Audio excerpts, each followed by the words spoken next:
Hey folks, Roland Martin here. Roland Martin Unfiltered, broadcasting live from New York City. Today is Tuesday, February 19th, 2019. Coming up, Jussie Smollett. What the hell happened in Chicago?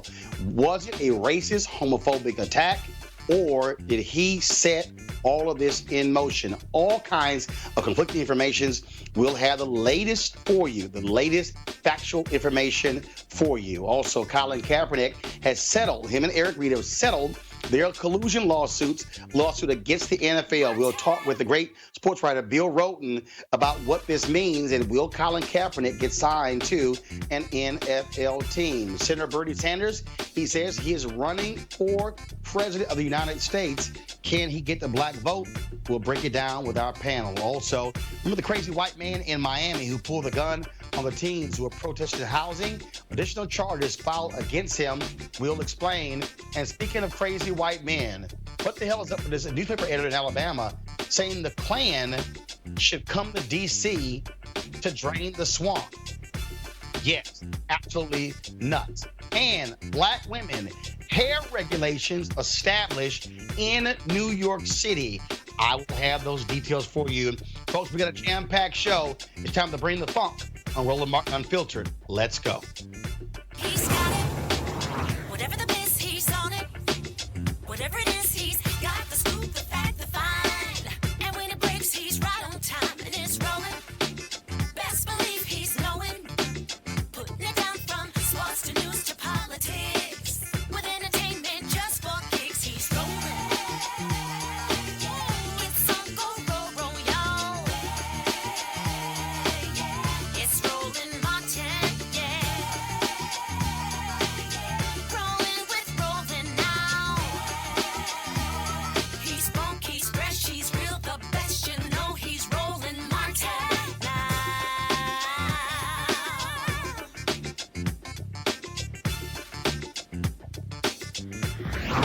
Martin.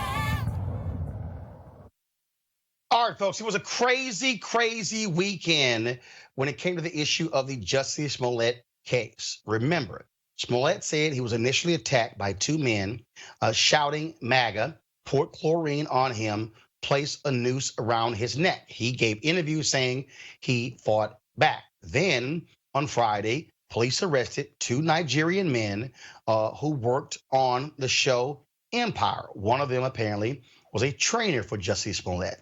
They were arrested. Then on Saturday, they were released. Then police said they found additional information that changed the trajectory of the case. All weekend, since this weekend, Monday, and today, all this information back and forth that it was a hoax, and it wasn't a hoax. Jussie Smollett has hired the same criminal defense attorney who represents Michael Cohen. He now is not talking to the police. He is communicating with the police through his attorney. Bottom line is this here. We don't know what happened. All these people who are now saying it was a hoax, the Chicago Police Department has not actually said any of that. We've seen some reports also say that the grand jury has been impaneled. They're looking into this.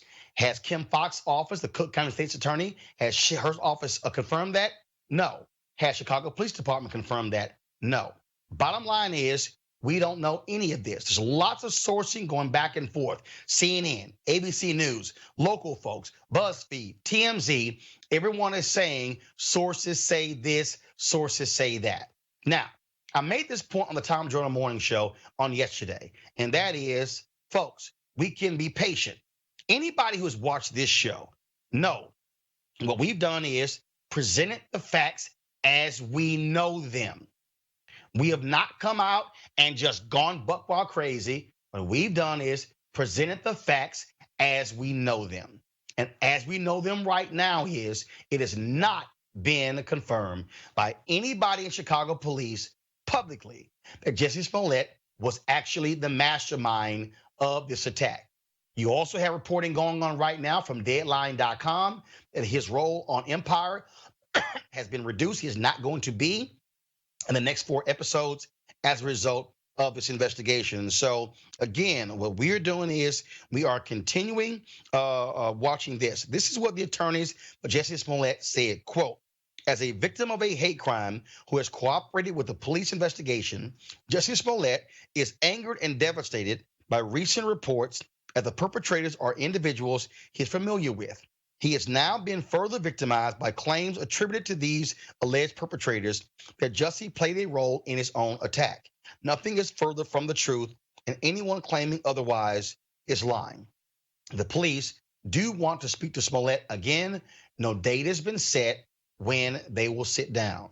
That's what we know as of now. We are not going to engage in speculation, making assumptions. But let me say this, and this is critically important. If all these people who on the right were like, oh, the liberal media ran with this story. No. What the media did was we reported the story based upon the allegation of Jussie Smollett.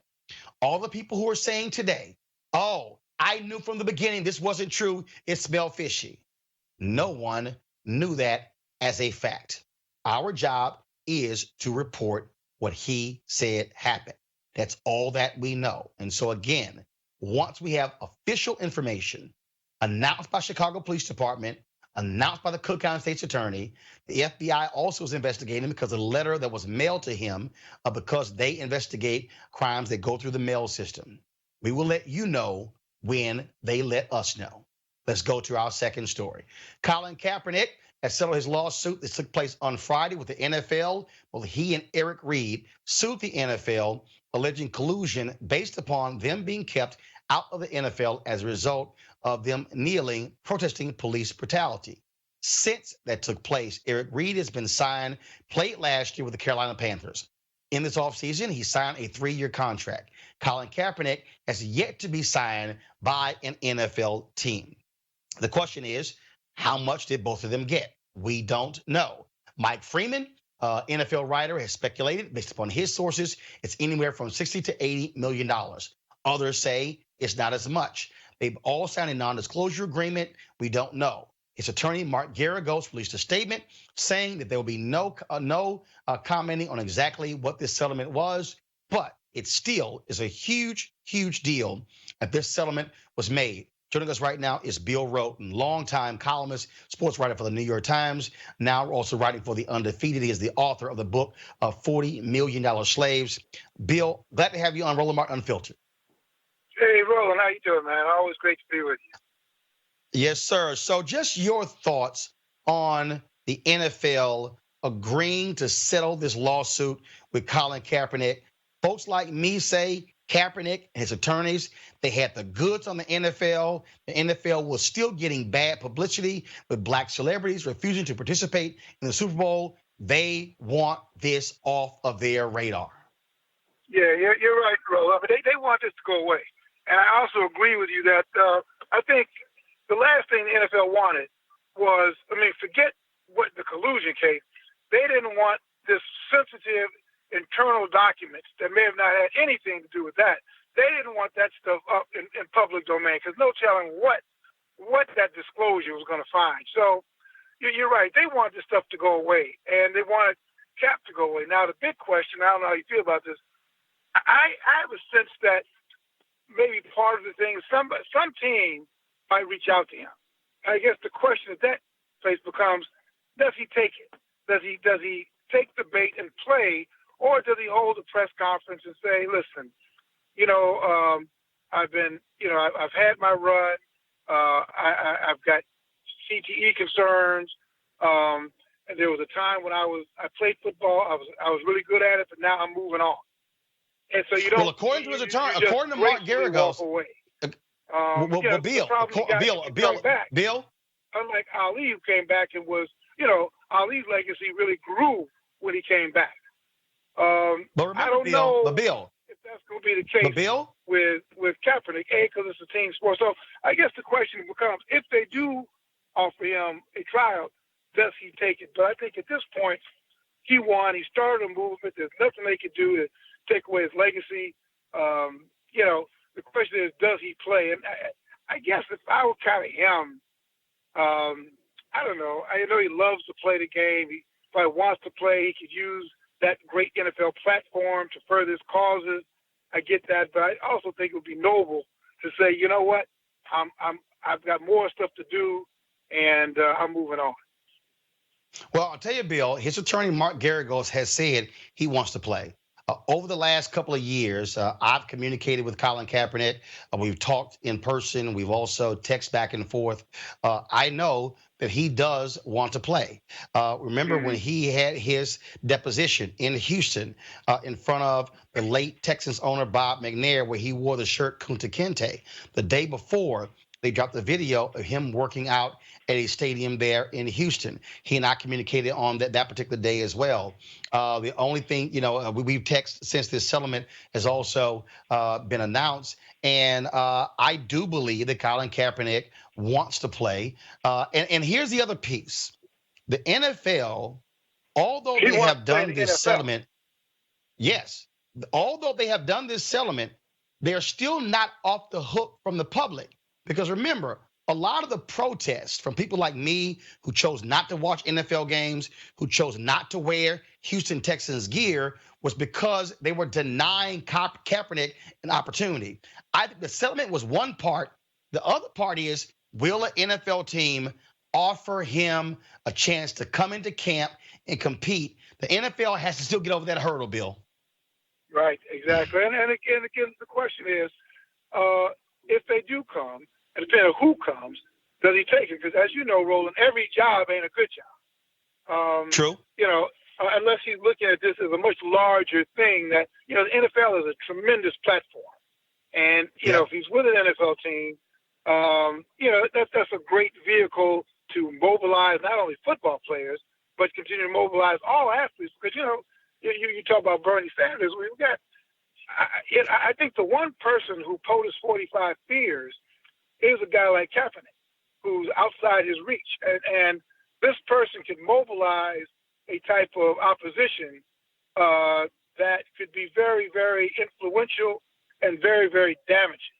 So I think there's a lot of stuff in play. I mean, I'm really fascinated to see what's going to happen in the next 2 to 3 months. All right, then. Bill Roland, I appreciate it, man. Always love your work. Thank you very much for joining us. All right. Take care, Roland. All right, let's bring in my panel right now. Joining us, of course, there in Washington, D.C. I'm in New York. Julian Malveaux, economist, president emerita, Bennett College. Malik Abdul, Republican communications consultant. And Dr. Cleo Monago, social political analyst and activist. I'll start with you, Cleo. It's been very interesting looking at social media and some of these people trying to call Colin Kaepernick a sellout. First of all, let's understand. Colin Kaepernick never said, I'm not going to settle, I'm filing this lawsuit, and we're going to publicly release all documents.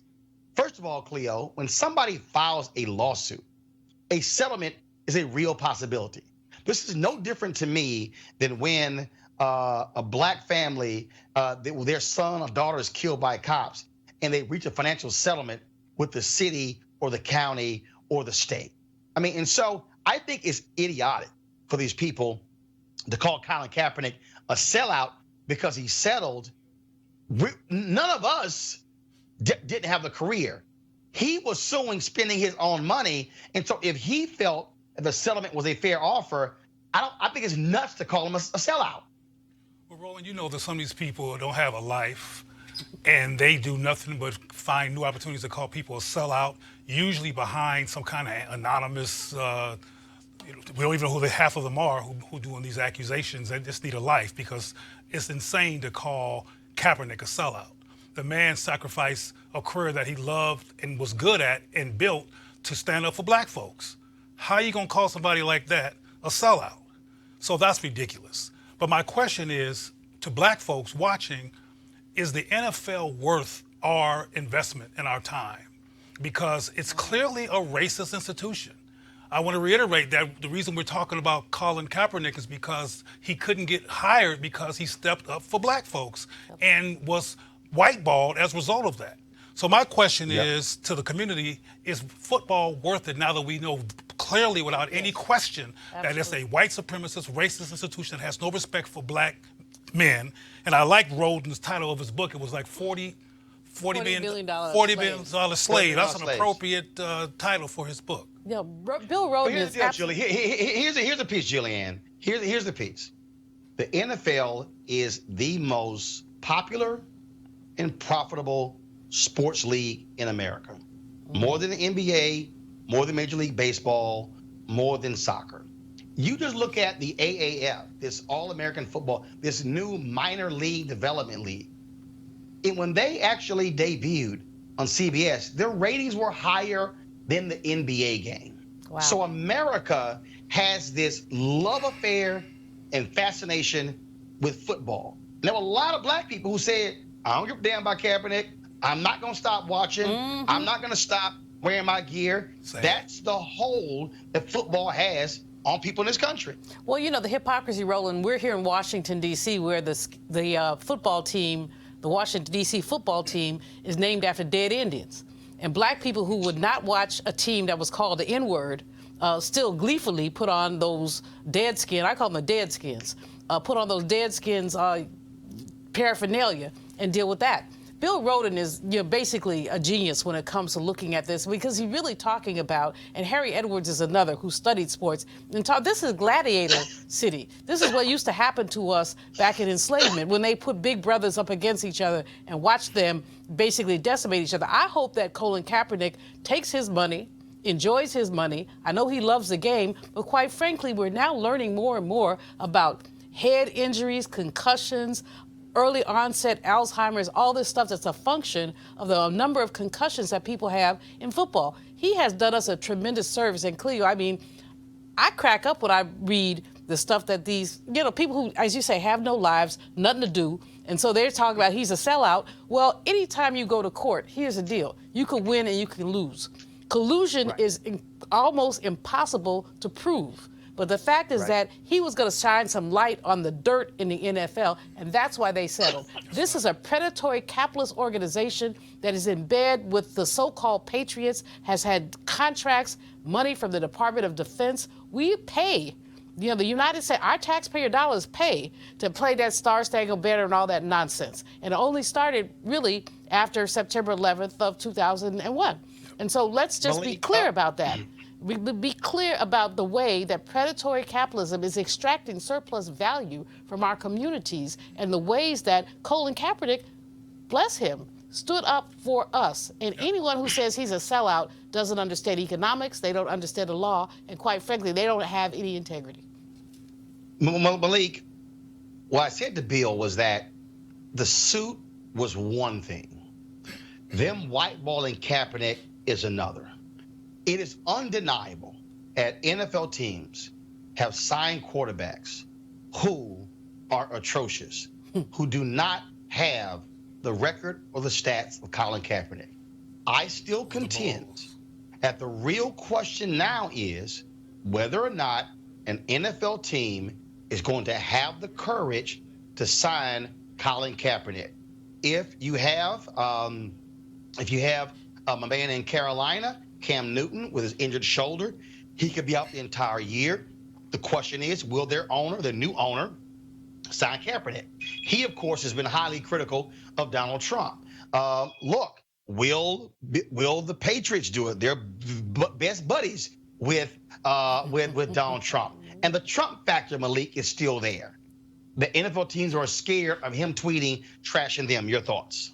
Yeah, well, they may be I don't know. They may be afraid of that, but the reality is, and to you said earlier, we were talking about the idea that people were calling him a sellout. NDAs are pretty standard, and I don't know if most people know that NDAs are pretty standard. In this case with Colin, it's what I would hope for him after this. I personally don't think that an NFL team will bring him on. I think at this point he's a liability. We can disagree or whether or not he is one, but I do think that he's a liability at this point, and so I can't see a football team bringing him on. Liability to what? And to who? To who? We can say that he's a liability as far as the team is concerned. Is what the things that they consider for their team. So I doubt that any team will bring him on with all of the attention that someone like Colin Kaepernick brings. There's a lot of things that we talk about. The NFL hasn't changed. The NFL is the same NFL it was before it employed Colin Kaepernick. You know, they've had problems with misogyny, homophobia. They've had problems with violence. You know, this is something that's not, you know, this is not new in the realm of of the NFL. So I think part of the problem is that what we found with this Colin situation, you know, as many people that you have calling people sellout, those same people were calling other people sellouts for not agreeing with Colin's protest. The idea of the protest, it's become a symbol of a lot of our, you know, grievances or whatever you want to call it. And I think that's part of the problem. And it leads to him being a liability really for any team. I think, Malik, I think that's nonsense. And that is well, it is there because what you have is you have teams who say, are we going to weather the pushback from fan base, from potential sponsors? I mean, that's there. Go ahead. But Roland, I mean, you have to weigh it both ways. I mean, when Nike did that wonderful ad with Kaepernick, I have friends who are not even into football. They went and bought stuff at the Nike store. I mean, they got a bump, positive bump. So, you know, while you get a negative from the trolls and haterators, you might get a positive for the people who support Colin Kaepernick. Now, the numbers, you know, may even out, but I think to consider him a liability is unfortunate and, quite frankly, unfair. There are a whole lot of liabilities. Some team just, and I'm not a sports person, y'all know that, but some team, then they just sign some guy who, like, beat his girlfriend or something. Yep. And They so did. is that Yeah, not a that is a liability? I mean, what do you prefer, protest or Kareem Hunt. woman beat? But I think, First of all, Kareem Hunt, hold 1 second. Kareem Hunt, who got cut by the Kansas City Chiefs, was picked up by the Cleveland Browns actually the week of the settlement. And so I also wouldn't be surprised if NFL is like, oh my God, here we got a man who beat a woman. And then, man, we better settle this damn lawsuit. Go ahead, Cleo, final comment before I go to my next story. I think we should be clear. From my perspective, liability means he might expose racism again. We won't be allowed to just be good old boys and be ourselves and do the racist things that we haven't done. We'll now have a challenge on our hands from inside of the system as opposed to outside of the system.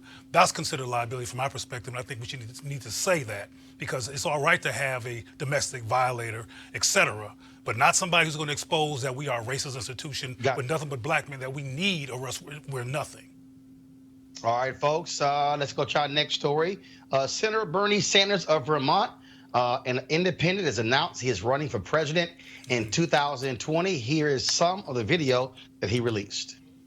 The fight against injustice has been the work of his life. Jobs and education, not jails and incarceration. We are not going to retreat on women's rights. Sanders pushing a bold agenda that includes protecting DACA recipients and comprehensive immigration reform. You don't rip little children away from the arms of their mother. A major announcement from Amazon. Amazon will raise its minimum wage to $15 an hour. 350,000 workers. Thousands of workers at Disney World will get raises. It's a victory for Bernie Sanders. It's a victory for all workers. Wow. All right, folks. Of course, Senator Sanders ran in 2016. Lots of support there. Lost to Hillary Clinton. But here's the other piece here, and I'm going to go to my panel in just a second. Of course, there's a number of people who have jumped into the race so far. But remember, the Democrat National Committee also changed their rules.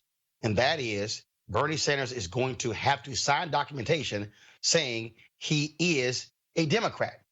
I'm going to start with you first, Julian. And that is there are a lot of people. First of all, Senator Sanders had significant support. There were a lot of people who were angry saying, wait a minute, how are you telling the Democratic Party what to do when you're not even a Democrat? So you have that. But also, he had some black support in 2016, but he really ignored black folks in a significant way, did not really focus on African Americans until after Iowa and New Hampshire, and he was really behind and got obliterated by Clinton in those southern states because he did not have an established black outreach plan for African Americans. Your thoughts on him getting into this race?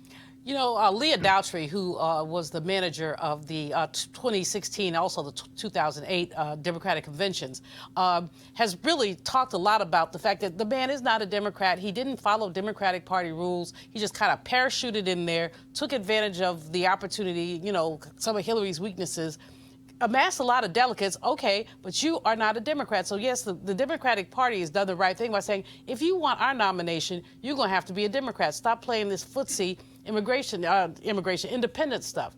The other thing about it is he really, although he has had great black support, Gus Newport, who used to be the mayor of Berkeley back in the day, Danny Glover, my homeboy, friend and colleague, folks like that, Cornel West, they supported him, but these are folks who are 30,000 feet up. They're not on the in the grassroots in terms of organizing. And so from that perspective, their endorsements meant something, but it did not translate into street heat. People liked his ideas and had antipathy for Hillary, but with the new crop of candidates, Kamala, Cory Booker, Amy Klobuchar, the shine is off him. He's not, and last time it was novelty campaign. This time it's like, okay, old boy, sit down. That's what I'm saying. I know that's a little ageist, but I just really think he needs to sit down. But here's the piece. Here's the piece you have here. Malik, Democrats absolutely want to beat Donald Trump. And they're asking the question, who's the best person who can?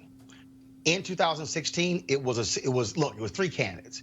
Hillary Clinton, Senator Bernie Sanders, and Martin O'Malley. And really, he didn't. Jim Webb was in, but really, it was just two. Yeah. This time, you're literally going to have. Right now, you have 10. You may have as many as 15. Mm-hmm. Democrats are preparing for as many as 20 candidates. This is a different ball game because not only this, the key, which I think works in Bernie Sanders' favor. You're not going to need 51% to win. Yes. You could very well see somebody winning a caucus or a primary with 28 or 30% of the vote.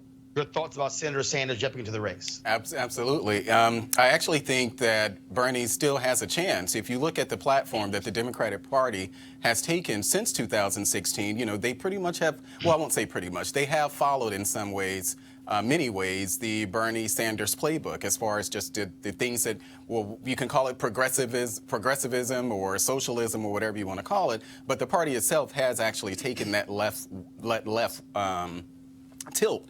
And I think Bernie in many ways is responsible for that. To your point about the number of people in the campaign, I think it's awesome. I think it's great. Just like last time around, I think we had about 15 or so candidates. Whittle it down, Donald Trump ended up becoming the candidate, the nominee. I think that same thing happening on the Democratic side is very good. For people like me who was a Democrat in 2016, I knew that Hillary Clinton was not an option. So I did see someone like Bernie coming along. He really did excite a lot of people who had decided that they would under no circumstance support Hillary Clinton. I think you're going to have some of those same people now still gunning for Bernie, but when you have all of the people that you said, I think we just heard something about Joe Biden is still maybe considering entering the race. I think it's going to be interesting. But a point about Kamala Harris is that I think what I heard on the way here is that within 4 hours, Bernie Sanders raised more money than Kamala Harris did in her first, 24 or 48 hours. So although people are kind of dismissing Bernie, I wouldn't hold him out. I wouldn't dismiss him so easily. Look, here's the deal, Cleo. Senator Bernie Sanders, out of all the candidates who are running, he begins with a national donor base. $14 million. It's new, and it's new and fresh. But here's the deal. What I also understand, Cleo, there's always not about money. I go back to Senator Phil Gramm when he ran for president, spent a ton of money, and I think he got one delegate.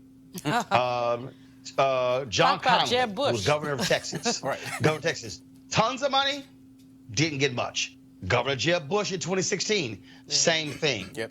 The difference this time around is that the sheer number of candidates and the map is different. It's no longer Iowa, New Hampshire, Nevada, South Carolina. Early voting in California will have started before the folks vote in Iowa, Cleo. And so we're looking at a totally different landscape in 2020 than we did in 2016. Cleo, go ahead. I was going to mention before you said it or you implied it, that I don't care how much money Bernie Sanders raised, he's seen as a hippie that's kind of over the hill. I agree with Dr. Malveaux in terms of the shine being off of him, but I don't think his goal is to be president. I think his goal is to do what he kind of did when Hillary ran, was being influenced, to be a so-called progressive force in the context of running for presidency. And the people that will win will be able to say, or somebody will conclude that Bernie was an influence in terms of wages, et cetera.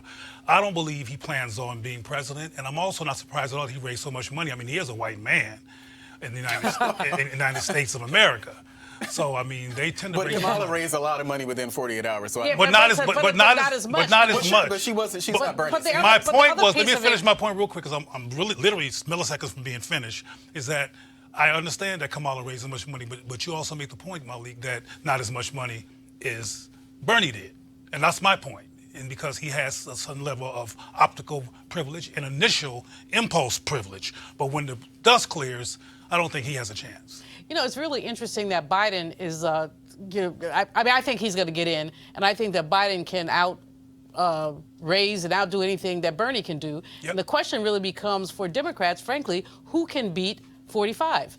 And as we parse through this, a white man is likely to be the one. I mean, I hate to say that. I'd love for, a woman or a person of color, a black person really, to be the nominee. But I think that, given the demographics and the resistance to demographic shifts, that Biden is one who can trump Bernie in a heartbeat.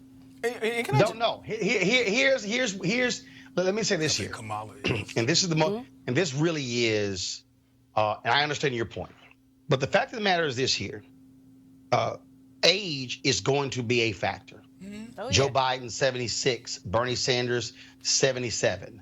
Running a national campaign, traveling around the country. Yes, Donald Trump is obviously 72, who's running. But the real thing here, though, is that when you run for president, it reveals something else about you that a statewide campaign does not.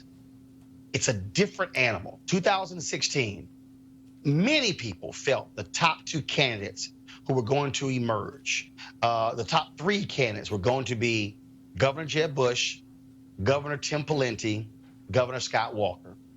The first two people to drop out was Tim Pawlenty and Scott Walker. And so what you're looking at here is going to be different constituencies. Mm-hmm. Amy Klobuchar, Senator Kamala Harris, yep. Senator Cory Booker, Elizabeth Warren. Will Senator Sherrod Brown get in the race? Senator Elizabeth Warren. You have the mayor, I forgot his name right now, of Notre Dame, the governor of Washington State. You got a lot of different people who are running. And so the question then becomes, what kind of campaign do you put together? How do you connect? Can Joe Biden explain his support for the 1994 crime bill that he wrote? Can he explain his close ties with the financial sector in Wall Street and the credit card companies, being the senator from Delaware? And so it's so many different things. And the beauty of running, you got to prove it. Nobody's going to hand this to you. You're going to have to run, and you got to prove it. And so we'll see what happens. It's going to be fascinating. Mm-hmm. I do believe, though, that I think 4 more candidates are going to jump in. I still believe only 14 to 15 are going to run. I'll be shocked if it gets to 20. But what then happens if Beto O'Rourke runs? And so it's a whole lot of stuff. Guess what? We got about 15 months to talk about all of that. And so right now, we're going to move on to our next story, and that is being here in New York City. How many times have we done stories talking about black women who've either been fired or run off from their jobs because of their hair?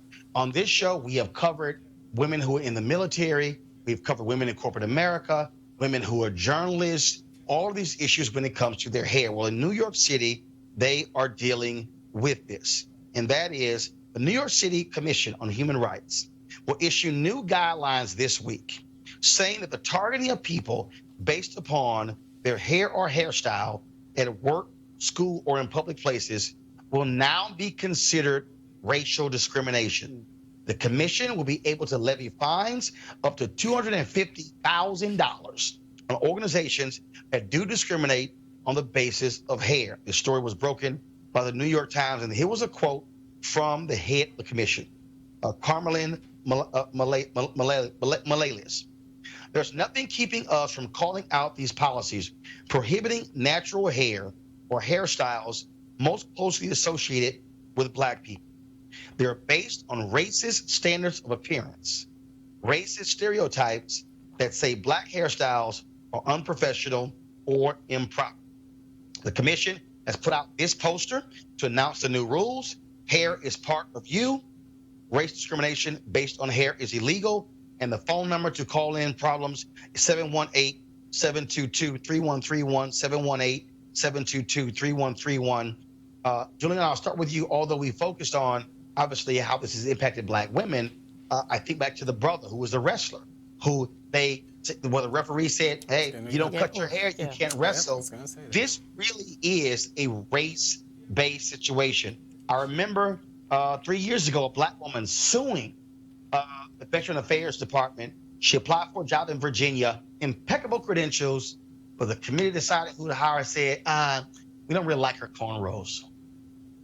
Yeah, cornrows, dreadlocks, natural hair, wild natural hair, all these things have been, there are biases against those things. I commend the New York Commission for the rule, but the fact is that, implicit bias doesn't always show up. No one is going to look at you and say, Cleo, I don't like your dreads. So enforcement is going to be very challenging. And basically, there is implicit pressure placed on folks to conform. I'll tell you, years ago, when I was trying to be an anchor person, anyway, a network executive actually said to me, can you grow your hair out or would you wear a wig? And I said, well, hair growth is a human function. So yes, I could grow my hair out, but I kind of like it the way it is. And obviously I didn't get the return interview. Might have had something to do with my attitude too, but probably. But in any case, I mean, it was bold that the man would say that, but most times it's not said. People are you basically asked. And there's so many people for so few jobs. We've seen Marriott hotels.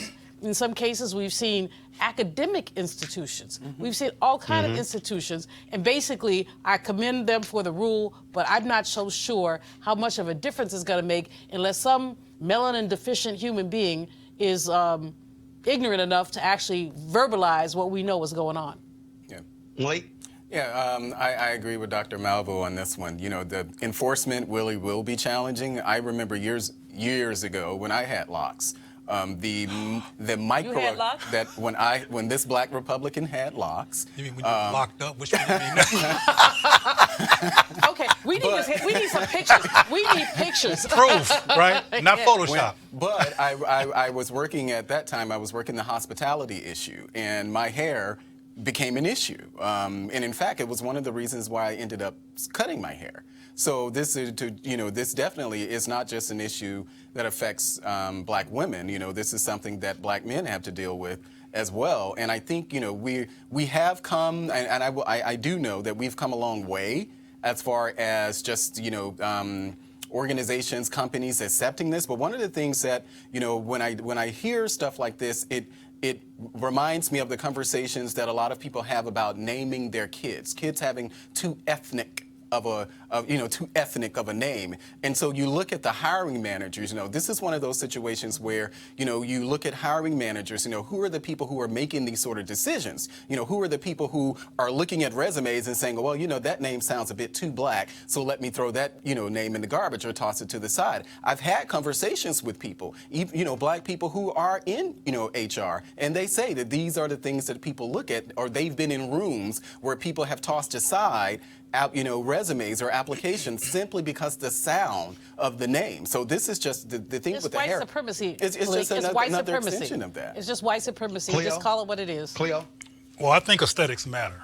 And I think it's great that brothers and sisters get to have their hair and that young people get to see Black people wearing natural hair and them not be self-conscious about it in terms of the adults that they're watching. So on the surface, it's a great thing. We'll see how enforcement goes, but this is good, the liberation of Black hair, because it's been enslaved, and particularly with this straight weave syndrome that's going on that I won't go any further with because I might get something thrown at me. But I got some right here. But in theory, and hopefully in practice, this is a great thing, the liberation of Black hair. Maybe other people will borrow New York's precedent and this is a good thing. Well, I think Black children get to see this. It's good. It's symbolic, but it's not necessarily substantive. Well, bottom Aesthetics line is matter, just though. here. But here's the deal, okay? Anybody out there, if you got any issues with that, look, the opportunity to actually file the complaint, it is going to this commission is different than actually going through a legal proceeding. And so, look, whatever is done that helps, I'm down for it. Gotta take a break. We'll be back on Roland Martin Unfiltered in just a moment. Hey fam, I want you to like, share, and subscribe to our YouTube channel, youtube.com/Roland S. Martin. And don't forget to turn on your notifications. All right, folks, here's a word from one of our partners, the International Pastors and Leadership Conference, where thousands of entrepreneurs, leaders unite from all across the globe on April 25th through 27th in Tampa, Florida. Over the span of 3 days, you will glean deep insights on how to catalyze the greatest impact in your enterprise at this highly anticipated leadership conference. Now, whether you're a CEO or an attorney, get ready to elevate your effort to impact people, processes, and workflow, investments, marketing and advertising, communication, and more.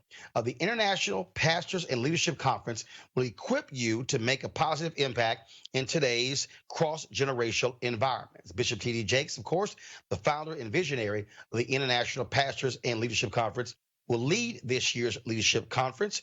Joining him is a phenomenal team of thought leaders, speakers, and entrepreneurs who are called to change the world. Folks, you should be there. It's taking place at the Tampa Convention Center, again, April 25th through the 27th. It's inspired by Bishop T.D. Jakes' New York Times bestselling book, Soar, Build Your Vision from the Ground Up. The International Pastor and Leadership Conference will expand upon leadership and entrepreneurship strategies, among other themes. And now here's some of the speakers: Bishop T.D. Jakes, Corey Anthony, Pastor Teray Roberts, Pastor Craig Groeschel, Robert Brown, Bishop Dr. Pat McKinstry, Cynthia Marshall, Bishop Walter Thomas, Brett Fisher, Dr. Anita Phillips, Pastor Miles McPherson, Bishop Noel Jones, Reverend Tony Lee, Dr. Antipas Harris, Marquise Bone. Here's how you can register. Go online at pastorsandleaders.org, pastorsandleaders.org, or text PL now to 28950. Again, text PL now to 28950. You can also call 1-800-BISHOP-2. That's 1-800-BISHOP-2. Again, Bishop T.D. Jakes, the International Pastors and Leadership Conference, taking place in Tampa, April 25th through 27th. We certainly appreciate Bishop T.D. Jakes putting his money where his mouth is and being one of the partners right here for Roland Martin Unfiltered. All right, folks, let's talk about the story out of Miami. You might remember us covering this story. A group of black kids involved in a housing protest. They were riding their bikes downtown Miami. White woman gets all mad, upset, jumps out her car, accosts the student. She says one of them drove a bike across her foot. Well, then her crazy white man gets out his car, waving his gun. He gets arrested. Well, guess what? That guy, Mark Bartlett, has had additional charges slapped on him and will face a longer sentence if convicted. The state has classified his actions as a hate crime under Florida law. Now, his lawyers say the additional charges are politically motivated. Attorney Marwin Porter of the Cochran firm has filed a civil rights lawsuit against Bartlett on behalf of at least 4 of the teens. He told the Miami Herald, quote, "Based on what is readily apparent by the video, Mr. Bartlett intended to intimidate these children by his words and with a weapon. That type of conduct cannot be tolerated." Malik, is real simple. If it kept his ass in his car and not got out waving his gun, he wouldn't be in trouble. Not at all. And I have no sympathy for him. I'm glad to know that cases like this, we're not just covering it, that these cases are being adjudicated and people are being brought to, charges are actually being brought against the people who do these sort of things. It's unacceptable. I'm hoping that something in there regarding maybe some sort of child endangerment or something, I don't know, but hopefully those are some of the charges. And then people can look at instances like what we're talking about in Miami. Maybe it'll give them second thought when doing that, when talking about something like that for themselves. The real thing here, Roland, Julian, these cases need to be adjudicated. Absolutely. But even more than that, you know, the perception of black children as dangerous is what's really frightening here. We've seen a police officer, I believe that was I forgot where it was, maybe it was in Florida, grab a young sister by her braids and drag her. We saw a 12-year-old Tamir Rice being killed. Yep. The perception of black children as being other. When if a white person saw a bunch of white kids playing with their bikes, they probably smile and say, oh, isn't that cute?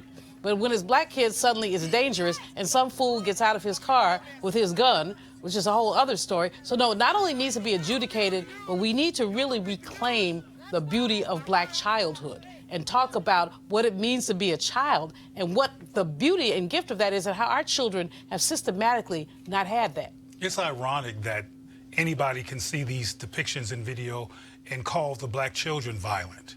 Yeah. What's going on is these white people are crazy. They got sociopathic and psychopathic challenges, and they need to leave our kids alone. They're the one with the problem. They were just riding the bicycle. So I want to challenge that narrative. And I understand what Dr. Malvo was saying, because I know it's true that people claim they see black children as dangerous, but there's a psychological piece here. White folks in this age, many of them, see black people as a threat. Yes. A biological threat, a geographical and ethnographic threat. And part of what's going on here is resentment toward the concept of them being outnumbered, outpowered, outbalanced, and they're taking out on innocent babies because they're afraid of some of the adults unless they have a gun. But, see, but it's like, take it out on us, Cleo. You know, I want somebody to come step to me. Although with my advanced age, I'm not supposed to be fighting anymore. But in any case, I want somebody to don't step to our children. These are children. They're babies. They're innocent. Right. They don't deserve that. That's what is so frustrating about But they're not step to them because of the logical things that you're saying, Malvo. They're going to step to them and do what they have been doing because we live in an anti-black society where there has not been effective intervention. And can we just remember now, speaking of who needs to be stepped to, this fool in Alabama. Oh, please. The editor and publisher of a small-town Alabama newspaper thought the world said needs the KKK even more so. Y'all check this out. Yep. This is what was written. Time for the Ku Klux Klan to night ride again. Democrats in the Republican Party and Democrats are plotting to raise taxes in Alabama. They do not understand how to eliminate expenses when money is needed in other areas. This socialist communist ideology sounds good to the ignorant, the uneducated, and the simple-minded people. People who do not understand the Constitution do not like to be responsible. Slave, just freed after the Civil War, were not stupid. At times, they borrowed their former master's robes and horses and rode through the night to frighten some evildoer. Sometimes they had to kill one or two of them, but so what? This is the same. So what used when Democrats got us into World War I and World War II. Then they got us fighting in Korea. Next, when the industrial Northeast wanted more money, they got us in the Vietnam War and now into the Middle East War. If you haven't noticed, they did away with the draft so their sons would not have to go into battle. Seems like the Klan will be welcome to raid the gated communities up there. They call them compounds now. Truly, they are the ruling class. Now, guys, you didn't give me this guy's name in here. But anyway, Cleo, first of all, anytime we see crazy stories, it's either coming from Florida, Texas, or Alabama. And not Mississippi. Well, we get Mississippi in there, too. Come on now, Miller. Mississippi, goddamn, okay. I mean, some stuff that occurs in Mississippi. But for this fool to say we need the KKK to ride in D.C., clean up D.C., I mean, Cleo, go ahead. Roland, the man's name is Goodloe Sutton, just for the record. Goodloe Sutton, and the newspaper is a Democrat-reporter newspaper in Linden. So he needs to be called out. Goodloe Sutton. He likely will be called out, but just like Steve. What was Steve's name who got censored with the Congress? Steve something? Oh, yeah, King. These people are just taking every opportunity they can in the age of Trump to say what they want to say, and we're going to hear more. And my concern is that when we go off on these people and try to silence them, that we're silencing a phenomenon that we need to actually address because they're not going anywhere.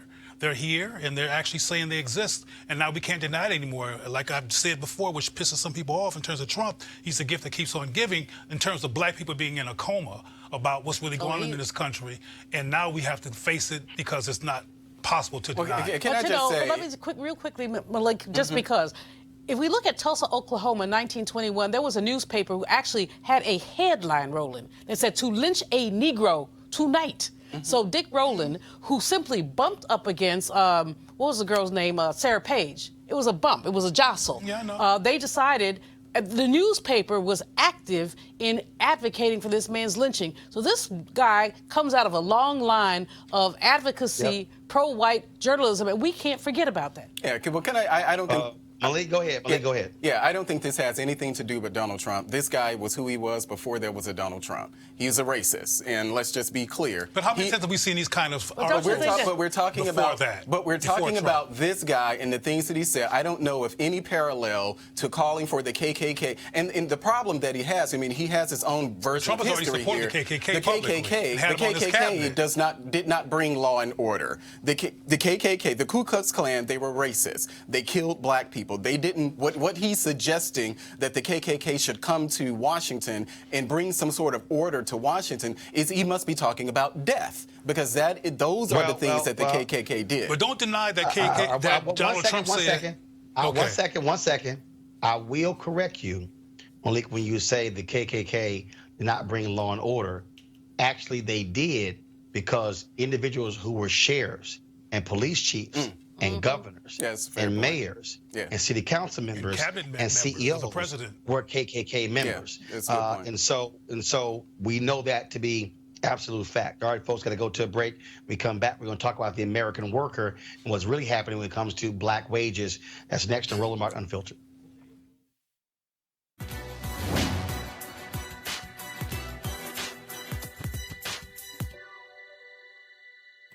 The white man's happiness cannot be purchased by the black man's misery.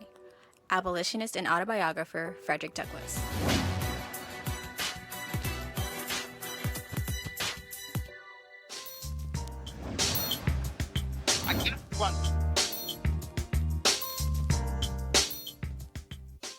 All right, folks, HBCU Giving Day. Our school is Bishop State Community College, founded in 1927, located in Mobile, Alabama. If you want to support Bishop State Community College, please go to bishop.edu. That's bishop.edu. Okay, folks, a lot of us out there want to be healthier in 2009. We want to change how we look. We want to live healthier. We want to lose weight. We want to have more energy. And so, look, I'm just like you. For me, it's all about improving my golf game, trying to get my handicap from 6.7 down to a 2, which means improving core, also having greater flexibility. So one of the things that I did was begin the year with the Herbs Full Body Cleanse. Lost about 18 pounds doing so. And so now it's about maintenance, about continuing to be on that path to better living, healthier living, and feeling a lot better. And so the D-Herb Cleanse allows for you to be able to do that. Not only go through the cleanse, but also go through a regimen of maintaining your weight loss goals after you've gone through the full body cleanse. If you want to do that, what you should do is go to dherbs.com, or you can call 1-866-4DHERBS, 1-866-4DHERBS. Use the promo code ROLAND. The promo code is Roland. Now, of course, what the cleanses does, it allows you to clean out your system, if you will, removing a lot of those processed foods, toxic foods, getting you drinking more water, eating raw fruits and raw vegetables and nuts and things along those lines to, in essence, detox your body. And so if you want to try that, again, go to dherbs.com, use the promo code Roland, or call 1-866-4DHERBS, 1-866-4DHERBS. Don't forget to use the promo code Roland. And we certainly appreciate them being one of our partners here at Roland Martin Unfiltered.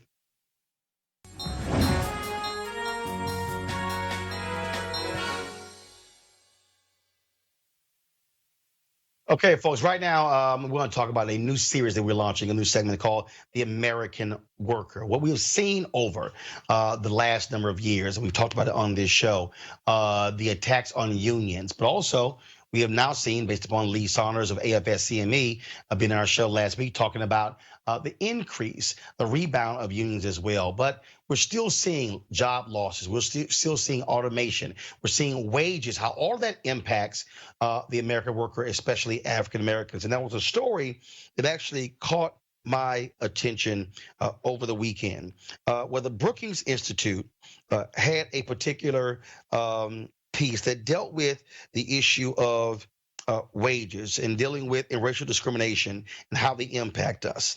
This new report so I saw that particular piece. And then we have this report from the Hamilton Project. And so we have right now one of the authors of the Hamilton Project, Bradley Hardy, is a PhD economist from American University. So we certainly want to thank Dr. Hardy for being with us. And so we talk about how is the issue of racial discrimination, Doc, impact where you live, the kind of jobs that are available, and what that particular pay is.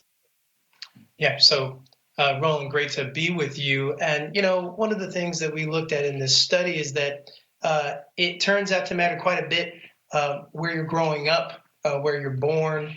And this actually kind of weaves nicely into your last segment that local policymakers have a lot to do with how they fund the education system, how they fund the workforce system, whether and how they push for minimum wage hikes.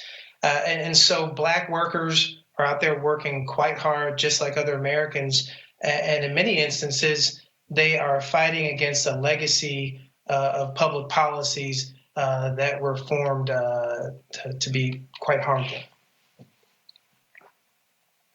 As we look at that, we talk about where jobs go. I mean, look, we also understand that you have a lot of companies who are desiring to go to right to work states where you don't have strong unions as well. That also is impacting those high wage jobs and where they're going. You also saw what just happened with Amazon, where they pulled out of New York City because of the pressure that they were getting, because people were saying, hey, are you going to pay a livable wage? And also, why should taxpayers be forking over $3 billion in incentives to get a company that is the most profitable country, the biggest company in the country, and Jeff Bezos, the owner, is the richest man in the world. They were saying, why do you need $3 billion in tax breaks to move into an area?